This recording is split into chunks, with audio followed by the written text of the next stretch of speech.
llegaron a suelo estadounidense no como soldados victoriosos, sino como prisioneros transportados a través del Atlántico en barcos custodiados, con el aire salado impregnado del amargo sabor de la derrota.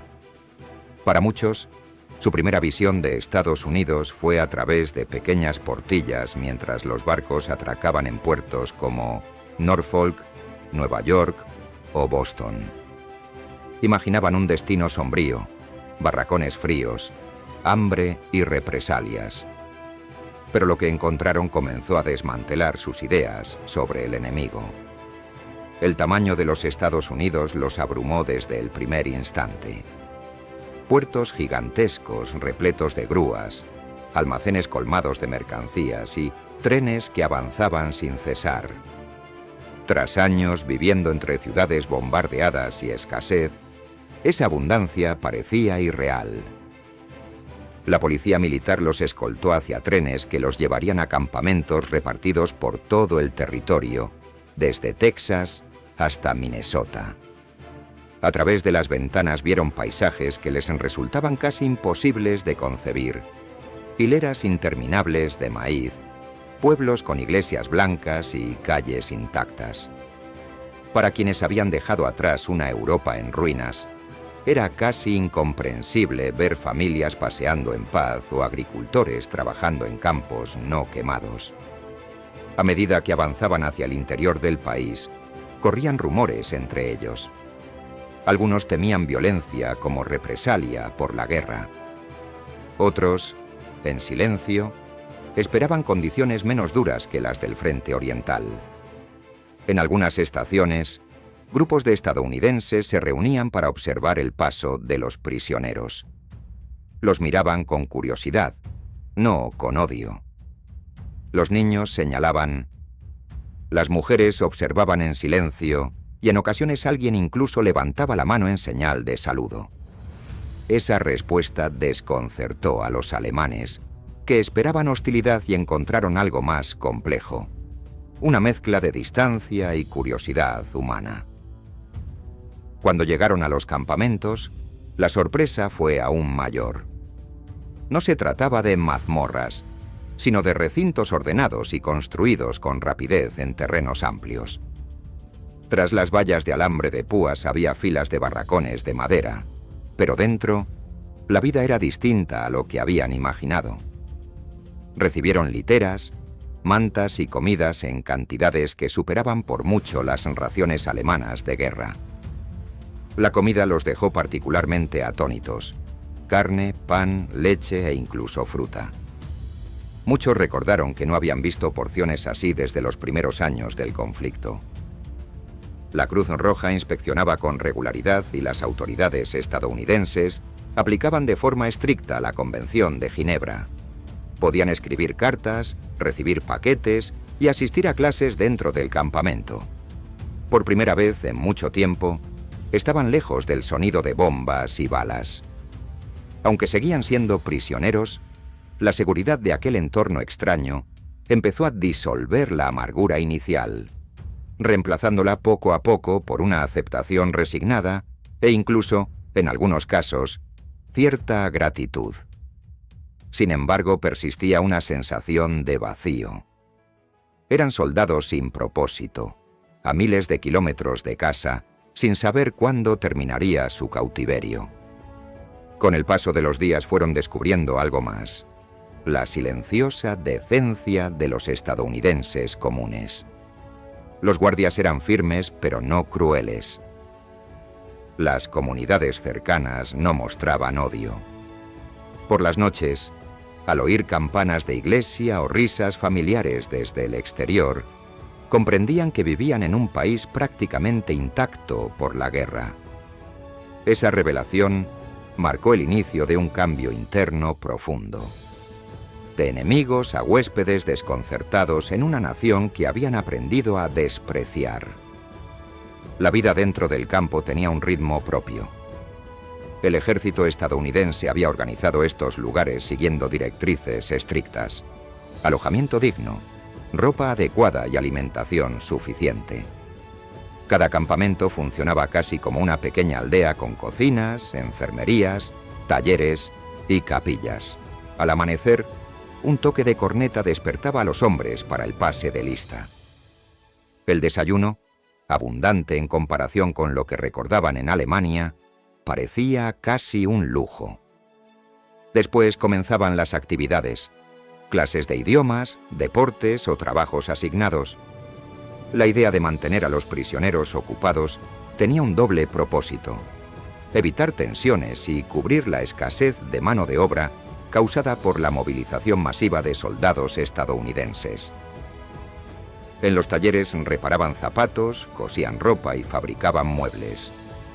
Algunas instalaciones permitían la organización de orquestas, obras teatrales y campeonatos deportivos.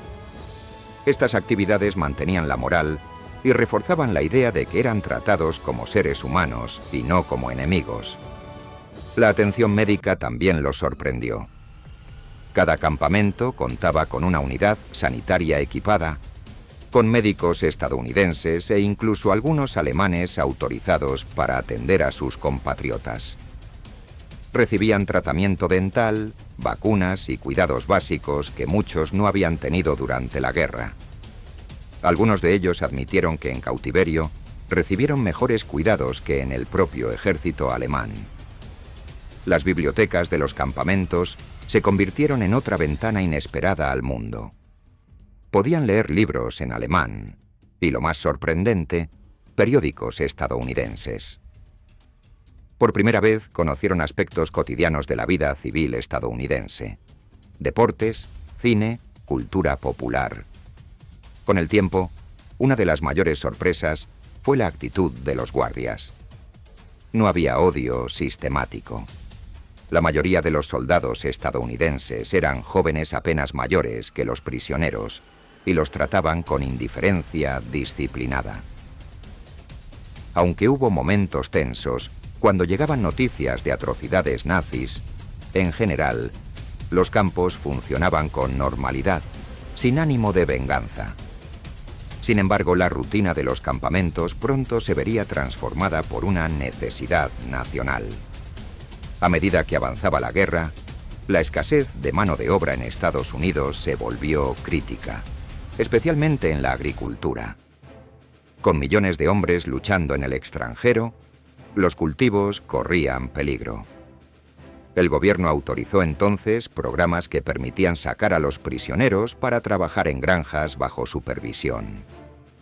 Los agricultores, que muchas veces nunca habían visto a un alemán en persona, se encontraron dependiendo de ellos para sostener sus tierras. La primera vez que los camiones llegaron con prisioneros, la tensión era palpable. Para los estadounidenses, esos hombres eran enemigos recientes. Para los prisioneros era la primera vez que salían del campamento hacia un entorno civil. Pero lo que comenzó como un acuerdo práctico se transformó, lentamente, en algo más humano. Los alemanes demostraron ser trabajadores hábiles, acostumbrados al esfuerzo físico y a la vida rural. Muchos venían de regiones agrícolas de su país y sabían manejar maquinaria, arar y cuidar el ganado. Esa competencia sorprendió a los agricultores, así como su actitud respetuosa y diligente. Las familias estadounidenses, que solo conocían la imagen propagandística del soldado nazi brutal, descubrieron a jóvenes que reían con sus hijos, tallaban juguetes de madera y trabajaban con dedicación. El gobierno no pagaba por su trabajo, pero los prisioneros recibían cupones para gastar en los campamentos. Con ellos podían comprar chocolate, tabaco o material para escribir a casa.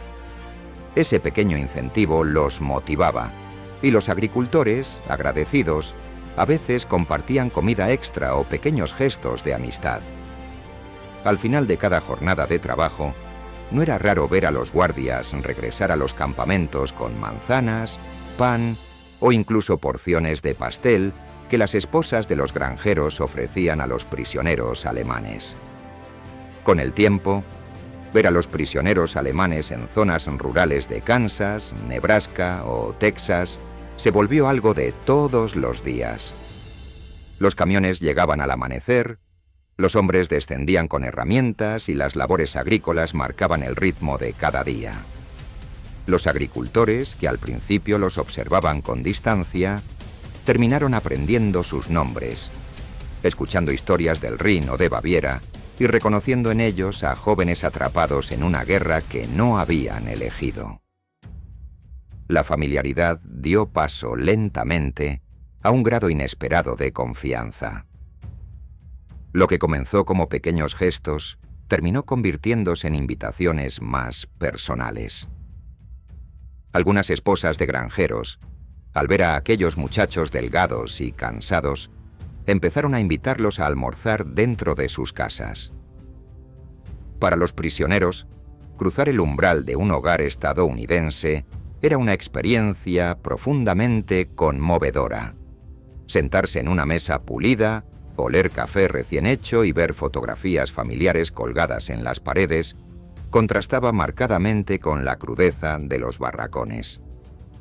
En lugares como Iowa y Minnesota, las semanas de trabajo constante y buena conducta hicieron que ciertas familias consideraran a algunos prisioneros como dignos de confianza. A veces podían comunicarse en un inglés torpe. Otras veces recurrían a gestos y sonrisas. En comunidades con ascendencia alemana, el dialecto familiar creó un puente inesperado, un eco del hogar que borró por momentos la línea entre enemigo y vecino. Para los prisioneros, esas invitaciones no eran solo un gesto amable, eran un recordatorio de dignidad humana en medio del cautiverio. De a poco, las relaciones que surgieron en las granjas crecieron silenciosamente. Los agricultores dependían de ellos, veían su conducta diaria y estaban convencidos de que mostrar bondad no debilitaba su patriotismo, sino que lo expresaba. Las invitaciones se extendieron poco a poco. Para 1944, muchos prisioneros hablaban de tardes enteras dentro de casas estadounidenses, juegos con niños, pasteles recién horneados y conversaciones sencillas que ofrecían un alivio momentáneo del peso de la guerra. Para hombres que habían crecido bajo un régimen que les enseñaba a esperar crueldad del enemigo, la amabilidad estadounidense provocaba un asombro difícil de describir. El momento en que aquella hospitalidad alcanzó su punto más profundo fueron las cenas de domingo. En la América rural, el domingo era sagrado. Las iglesias se llenaban, los campos quedaban en silencio y las cocinas servían de actividad. Para los prisioneros acostumbrados a raciones militares, entrar en ese ritual doméstico era casi irreal. Los primeros instantes siempre eran incómodos. Permanecían de pie hasta que se les pedía sentarse. Miraban los manteles blancos y los cubiertos brillantes con una mezcla de sorpresa y pudor, y aceptaban tímidamente los platos de pollo asado, puré de papas o guisos humeantes. La intimidad de esas comidas superaba incluso la abundancia. Sentarse junto a familias estadounidenses, compartir la misma mesa con personas cuya nación estaba en guerra con la suya, era una experiencia que derribaba barreras. Los niños fueron clave para suavizar tensiones. Preguntaban cosas ingenuas, tiraban de las mangas de los prisioneros o les pedían que enseñaran palabras en alemán. Los festines domingueros parecían irreales comparados con el hambre en Europa. Muchos prisioneros se maravillaban con la mantequilla fresca, la leche fría o los pasteles de manzana y cereza. A veces, esa abundancia les despertaba culpa. Sabían que sus familias soportaban bombardeos y largas colas para conseguir pan. Aún así, la experiencia quedaba grabada con fuerza en sus memorias. Otro momento profundamente simbólico era la oración antes de la comida. Las familias inclinaban la cabeza para dar gracias y algunos incluían oraciones por quienes estaban lejos de casa. Escuchar esas palabras en otro idioma, pero con una intención tan familiar, movía a los prisioneros a una reflexión silenciosa. Por un instante, La frontera entre nacionalidades parecía desvanecerse. Aunque algunos periódicos criticaban estas cercanías, el ejército rara vez intervenía. Mientras no hubiera riesgos de seguridad, permitían que las costumbres locales siguieran su curso. Los agricultores defendían estas invitaciones como expresión de valores cristianos y no como simpatía por el nazismo. Con el tiempo, estas cenas se transformaron en mucho más que hospitalidad. Se convirtieron en un espacio de intercambio cultural. En los porches, después de comer, las conversaciones avanzaban entre fragmentos de inglés y alemán, asistidas por gestos y risas. Las familias de ascendencia alemana actuaban como intérpretes, permitiendo diálogos más profundos sobre técnicas agrícolas, vida familiar y dificultades de la guerra. La música también unió a ambos mundos. Muchos prisioneros llevaban armónicas o pequeños acordeones, y los niños les pedían canciones después de la cena. Las melodías alemanas llenaban hogares estadounidenses, mientras las familias enseñaban a los prisioneros himnos locales o música swing. Incluso la comida fue un puente cultural. Algunos prisioneros enseñaron recetas de pan de centeno o métodos para preparar chucrut. A cambio descubrieron el chile tejano, primero con muecas de desagrado, pero luego con curiosa aceptación. La religión también tuvo un papel sutil en la relación entre los prisioneros alemanes y las familias estadounidenses.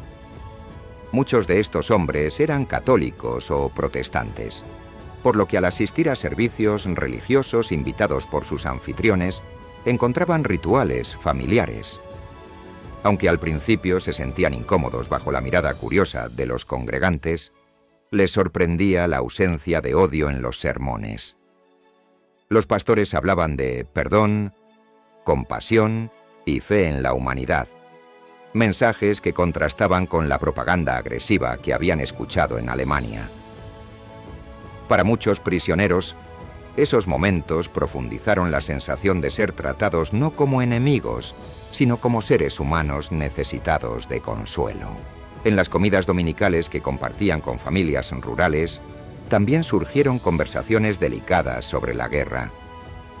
Los estadounidenses preguntaban cómo era la vida en Alemania, y los prisioneros describían con cautela la destrucción, la escasez de alimentos y el temor constante a los bombardeos, evitando entrar en cuestiones políticas.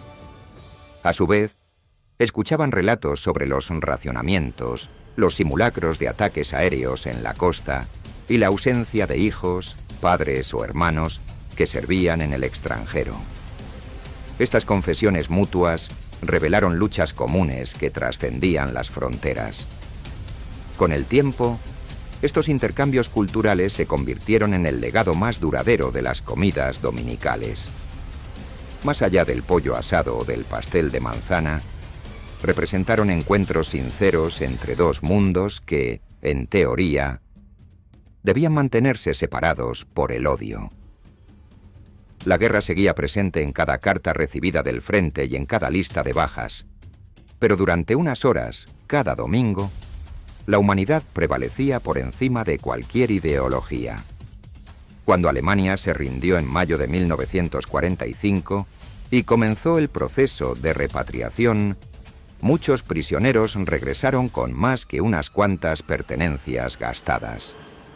Llevaban cuadernos con notas, cartas guardadas con cuidado y recuerdos vívidos de hogares estadounidenses. La risa de los niños, el sabor de la leche fresca, el olor a pan recién horneado. Para ellos, esas experiencias no solo habían suavizado la dureza del cautiverio, sino que habían transformado su visión de los Estados Unidos. Décadas después, varios exprisioneros plasmaron estos recuerdos en memorias y testimonios. En ellos relataban su sorpresa ante la humanidad de quienes alguna vez imaginaron como enemigos implacables. Muchos admitieron que aquellas comidas familiares mitigaron la amargura de la derrota y les ayudaron a regresar a Alemania sin odio en el corazón. En contraste con la propaganda que los había formado, descubrieron un país muy distinto al que les habían descrito. El impacto también se dejó sentir en la Alemania de posguerra. A finales de la década de 1940, mientras el país lidiaba con la devastación, circulaban entre los veteranos historias de la sorprendente hospitalidad estadounidense. Cenas dominicales en Nebraska, tazas de café en cocinas tejanas, familias que abrían sus puertas a jóvenes que antes habían sido enemigos. Estos relatos, repetidos en encuentros y conversaciones familiares, fueron moldeando la percepción de Estados Unidos e influyeron en la manera en que muchos alemanes afrontaron la idea de la reconciliación. Un ejemplo notable proviene de un grupo de exprisioneros que habían trabajado en granjas de Kansas.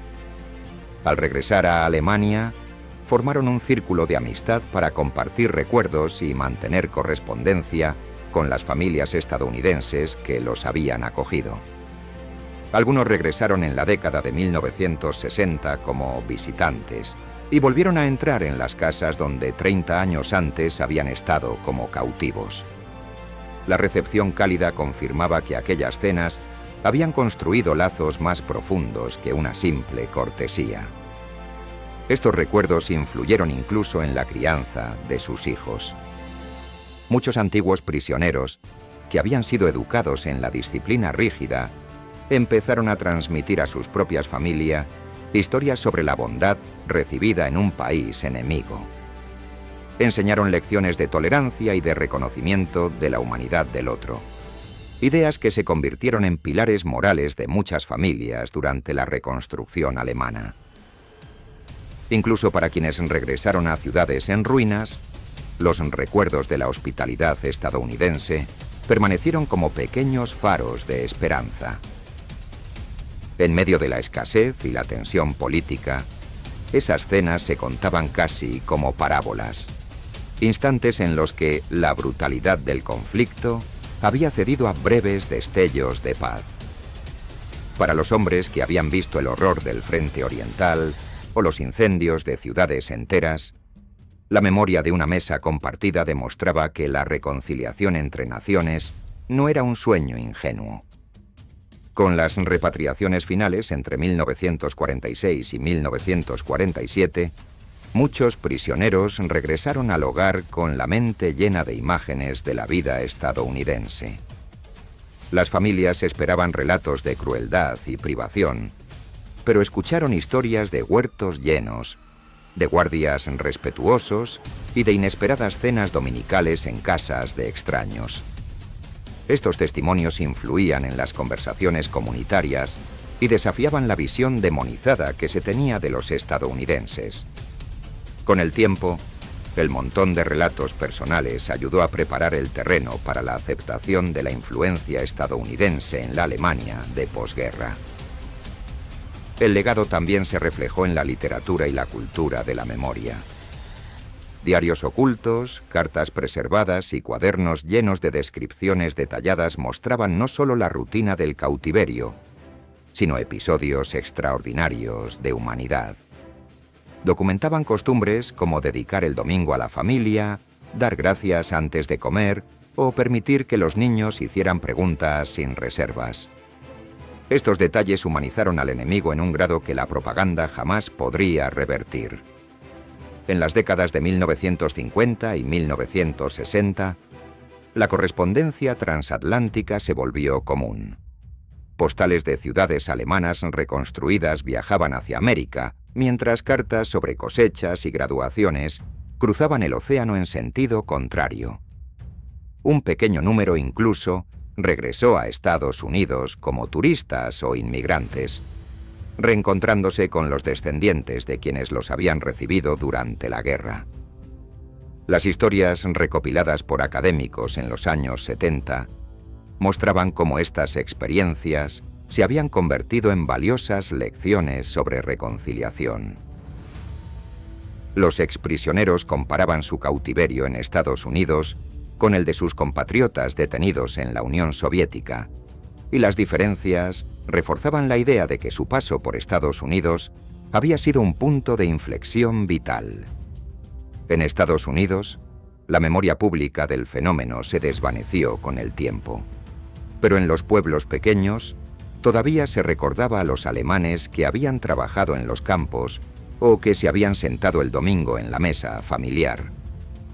Algunos dejaron juguetes tallados o recetas que se volvieron parte del folclore local, recordatorios silenciosos de que incluso en medio de una guerra mundial, la empatía podía florecer. Así, la historia no terminó con el cierre de los campos. Las experiencias de aquellos prisioneros sentados en mesas estadounidenses marcaron vidas, moldearon actitudes hacia la reconciliación y demostraron que los gestos simples podían dejar huellas tan profundas como los hechos bélicos. En las cocinas rurales donde se compartieron oraciones y risas, se plantaron semillas de entendimiento destinadas a perdurar mucho después de que las armas se hubieran silenciado. Hasta aquí el video de hoy. Si este contenido te ha resultado interesante, no olvides dejar tu me gusta y suscribirte al canal. Cuéntanos en los comentarios si conocías esta historia. Hasta la próxima.